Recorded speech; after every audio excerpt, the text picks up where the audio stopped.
गुरुपौर्णिमा काय सुंदर शब्द आहे नाही.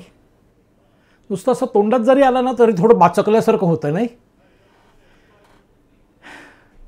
गुरुपौर्णिमा, पौर्णिमेचं जो चांदणं देतो आणि आपलं आयुष्य सुसह्य शांत करतो तो गुरु, नाही का? म्हणून ती गुरुपौर्णिमा. हो, पण त्याच्यामध्ये ते सूर्याचं तेजही असतं बरं का. वेळ प्रसंगी चरबी आली शिष्याला तर जाळणारी त्याची चरबी. गुरुपौर्णिमा. एक सहज विषय आठवला म्हणून सांगतो. एका फार मोठ्या आध्यात्मिक माणसाचं, हा काय म्हणतात त्याला, किस्सा आहे. ते चिलीम ओढायचे आणि सर्वार्थाने विद्यार्थ्यांना घडवायचे. तर काही विद्यार्थी असे असतात की जे गुरुची नक्कल करतात. जसं शास्त्रीय संगीतामध्येही आपण काही वेळेला बघितलं आहे, इतर क्षेत्राही मध्ये बघितलं आहे. गुरुचे हातवारे करणं म्हणजे ते गाणं नव्हे ना, नाही का? गुरुच्याकडनं गुण घेणं हे गाणं. त्याप्रमाणे हे आध्यात्मिक महागुरु, खऱ्या अर्थाने महागुरु, हल्लीचे जे काय असतात तसे नव्हे, पराकोटीला पोचलेलं ज्ञान. आणि ते चिलीम ओढायचे. त्यांच्या एका शिष्याने चिलीम ओढायला सुरुवात केली. अगदी ते धरतात तशीच चिलीम वगैरे असं करून वगैरे. अहो, शेवटी गुरुच ते, त्यांना काही कळत नाही का? त्यांनी एकदा सगळे विद्यार्थी समोर बसलेले असताना त्या विद्यार्थ्याला बोलवलं, अरे चिलीम छान ओढतोस रे, तू जरा असा झाला. जुना काळ तो, विद्यार्थी घाबरायचे वगैरे. आता शिक्षकच घाबरतात विद्यार्थ्यांना, तो भाग वेगळा.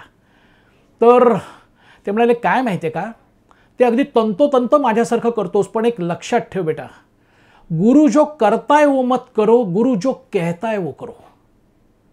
म्हणून तो गुरु. शिक्षक वेगळा.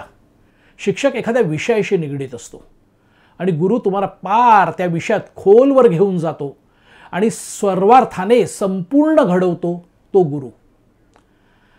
आणि मग आपण पारंगत होतो, प्रचंड यश मिळवतो. आणि मग यश मिळाल्यानंतरही आपले पाय जमिनीवर राहावेत, आपल्याला माज येऊ नये, जो हल्ली फारच दिसतो, त्याच्यासाठी लागतो तो सद्गुरू. असे हे टप्पे आहेत. सद्गुरू म्हणजे अध्यात्म, स्वच्छ साधी, माणसाला सतत भानावर आणणारी, जागा नव्हे जागृत करणारी अशी विचारसरणी म्हणजे सद्गुरू. मला पुलंचा किस्सा आठवला. पु ल केसरबाई केरकरांच्याकडे गेले होते. पुलादी संगीतातले गुरुच आणि एका प्रचंड प्रचंड गान तपस्विनीकडे गेले. केसरबाई केरकर. असं लख झुंबर पेटल्यासारखं वाटायचं त्यांचं गाणं सुरू झाल्यावर. असं पुलंचं वर्णन आहे त्यांच्याबद्दल. आणि पुलंनी थोडंसं, केसरबाई त्या मी बघितलेलं नाही त्यांना, पण वाचत असतो सगळ्यांबद्दल, काहीतरी थोडी आपली भर पडते ज्ञानामध्ये. तर केसरबाईने म्हणजे पुलंनी विचारलं, मी तर गुरु झालं माझ्या तोंडात, कारण गुरुच ते. तर पुलंनी घाबरत विचारलं, तपस्विनी असल्यामुळे, की बाई तो असा अमुक अमुक राग कधी महफिलीत ऐकला नाही. खूप घाबरत विनम्रतेने, तेही पुलं सर्वार्थाने उंची गाठलेले. आणि केसरबाईंनी फार सुंदर उत्तर दिलं. केसरबाई म्हणाल्या, काय भाई, तो राग माझ्या गळ्यावर चढला नाही रे अजून, चढला की गाई ना. अत्युच्च शिखरावर असलेल्या केसरबाईंचं विनम्रतेने हे उत्तर, घाबरत चाचरत पुलंने विचारलेला प्रश्न आता पटेल की दोन्ही गुरु का म्हणून. गुरु म्हणजे काय? ज्याला शिक्षणाची व्याख्या कळली आहे तो गुरु. आपण शब्दांकडे कधी तपासतो का शब्दांना? शिक्षण असा शब्द आहे नाही का, त्याचा विग्रह काय होईल मध्ये फोड केली तर? शिक अधिक क्षण, क्षणाक्षणाला शिकणं म्हणजे शिक्षण. हे ज्याला कळतं तो गुरु. तो स्वतःही प्रत्येक दिवशी कलेकलेने चंद्रासारखा वाढतच असतो. त्याचं तेजही आंतरिक सूर्यासारखं वाढतच असतं. पण ते करत असताना आपल्या विद्यार्थ्यांना वाढवत नेणं तो गुरु. गुरुपौर्णिमा. बोलावं तितकं थोडं. आणि मला तर खूप अजब गुरु भेटले हो. गुरु तुम्हाला सांगू का, असे मी तुझा गुरु बरं का, किंवा तुम्ही मला शिकवा बरं का, असं होत नाही. ते मनाला भावावं लागतं की नाही या व्यक्तीकडे होणार माझा सगळा अंधकार दूर. हे जो अशी घंटी वाजते ना अंतरात्म्याची, आपल्या अंतर्नाद, त्यावेळेला समजायचं की येस, आपल्याला ह्याच्याकडे शिकायचं आहे. मला खूप अजब गुरु मिळाले. माझी आई आणि माझे वडील. गुरुपौर्णिमेला त्यांचंही स्मरण करणं याच्यासारखा दुसरा आनंद नाही. रोज तर करतो, पण आज गुरु म्हणून करायचं आहे त्यांचं स्मरण.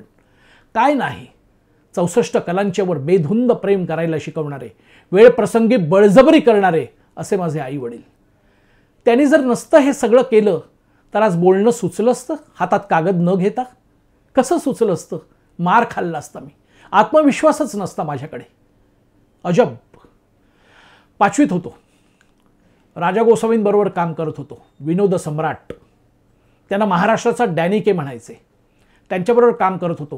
का कोण जाणे, राजाभाऊंनी माझी अगदी पोटच्या पोरासारखी काळजी घेतली. नाटकाचं नाव होतं पप्पांचं 5वं लग्न. ते माझे वडील आणि आशा पोद्दार, सिनेतारका त्यावेळच्या, ती माझी आई. आणि राजाभाऊ अगदी जणू काय म्हणजे त्यांच्या वयाचा मित्र असल्यासारखे मला सगळं सांगायचे, छान सांगायचे सगळे. साताऱ्याला एकदा प्रयोग झाल्यानंतर रात्री आम्ही थिएटरच्या पायऱ्यांवर बसलो. म्हटलं, राजाभाऊ, कॉमेडी आणि ट्रॅजेडी ह्याच्यामध्ये म्हणजे फरक काय हो, आणि कुठचा नट मोठा? आता खरं तर कुठचाही मोठा असा ट्रॅजेडी किंग म्हणजे मोठा किंवा कॉमेडी किंग म्हणजे मोठा असं नसतं ना. पण बालवय ते, अचरट प्रश्न विचारणारच, पण विचारण्यामध्ये प्रामाणिकपणा होता. राजाभाऊ म्हणाले, तू फटाके वाजवतो का रे? म्हटलं, हो वाजवतो, पण आता मी बंद करणार आहे. चांगलं नाही ते, पैसे खूप वाया जातात. मग तर मला अतिशयच तू आवडणार अजून. काय माहिती आहे का, आपण मोठा बॉम्ब बसतो ना फटाक्यांचा, तो स्टेजवर लावायचा आणि हळूचकण प्रेक्षकात सोडून द्यायचा.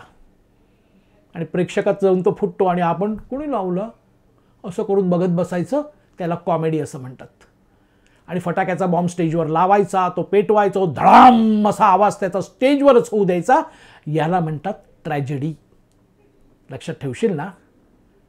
हे पण गुरुच नाही का माझे? कोण हो मी? एक लिंबू टिंबू. अजूनही मला वाटतं कदाचित लिंबू टिंबूच असेल. पण मायेने समजावणारे गुरुचं हे पहिलं लक्षण आहे. गुरु समोरच्याचा वकूफ काय आहे, तो किती वाढेल हे फार नंतर तपासतो. आधी त्याला शिकायची तहान आहे ना, बस गुरु त्याला गचकन जवळ घेतो आणि शिकवायला लागतो. आमचे एक मॅथ्सचे टीचर होते, गरुड, बाबाजी माणूस, असं नाक, शिडशिडीत देहयष्टी, आणि मॅथ्स शिकवायचे. आणि 12वीला मॅथ्स शिकवायचे ते. 12वी म्हणजे तुम्हाला माहिती आहे, त्यावेळेला आमच्या वेळेला 12वी म्हणजे आयुष्याचा प्रश्न. 12वीचं मॅथ्स. डिकऱ्या लोक, साला तुम्ही माझे मॅथ्सचा जर घरी अभ्यास करेल ना तर साला मी फोडून काढेल तुला. साला मी कशाला आहे मग? मी कशाला आहे? ते बाकी सब्जेक्ट आहे ना, तुझा वीक सब्जेक्ट, प्रत्येकाचा एक वीक सब्जेक्ट असतो, त्याचा स्टडी करायचा, त्याचा स्टडी करायचा. मॅथ्स मी करणार ना, मी करून घेणार. असं वाटलं आपण आयुष्यात जर कधी शिक्षक झालो ना तर या माणसासारखं व्हायचं. अरे तू आलायस ना विषयाला, या माझ्याकडे, या विषयासाठी माझ्याकडे, बस आर पार घुसवीन मी हा विषय माझ्या रक्ताचं पाणी करून. आणि त्याची चटकच लागली. कधी एकदा काहीतरी आपण दुसऱ्याला शिकवतो याची तहान लागली. अर्थात काहीतरी अक्कल आल्यानंतर. वडिलांनी तर मला अटच घातली होती.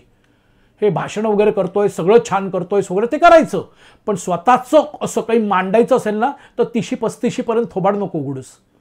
तिथपर्यंत फक्त ऐक, वाच, बघ.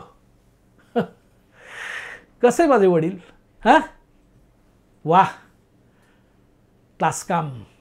तसं तासकामच करायचं नाही माझ्यावर, तासून काढायचे वेळप्रसंगी, पण आकार सुबक येण्यासाठी. असे हे मुगट सर सुद्धा. काय हो, असे शिक्षक मिळाले तर किती सुंदर दिवस येतील ना. काय गुरु हा, की माझ्या विषयाचा तू घरी जाऊन अभ्यास करणार? अरे मग मी कशासाठी आहे? मी व्रत म्हणून स्वीकारलाय. अरे माझ्यानंतर तुझ्यात लोकांनी मुगट बघितला पाहिजे. हे जो विचारसरणी अवलंबून स्वतःमध्ये अवलंबतो तो गुरु. असंही आठवलं तरी डोळ्यात पाणी येतं. का नाही तुम्ही अजून जगलात? या वयात सुद्धा मला तुम्ही आकार दिला असतात, चुकलं तर कान धरला असतात.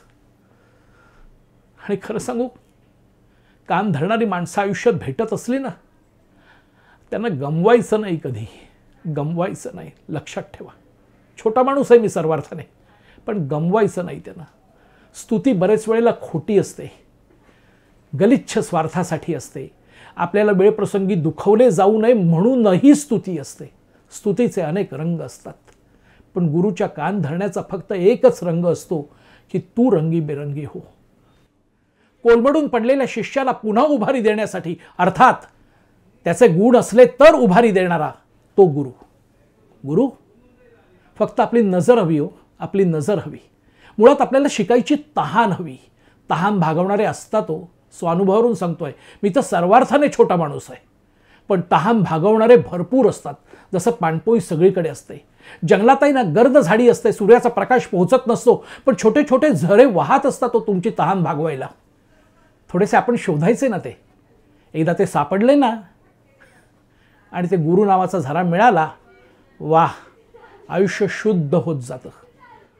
प्राणवायू प्राणवायू प्राणवायू साठत जातो शरीरामध्ये आणि आयुष्य धन्य होतं.